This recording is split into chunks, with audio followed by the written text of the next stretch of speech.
আদমকে বানাইয়া মৌলায় জাতের দিছে পরিচয়।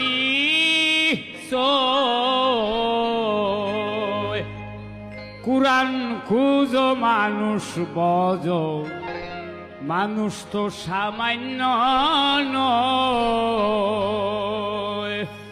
আদমকে বানাইয়া মৌলায় মানুষকে বানাইয়া মৌলার জাতের দিছে পরিচয়। কুরআন খুঁজো মানুষ বজ, মানুষ তো সামান্য নয়। কুরআন খুঁজো মানুষ বজ, মানুষ তো সামান্য নয়।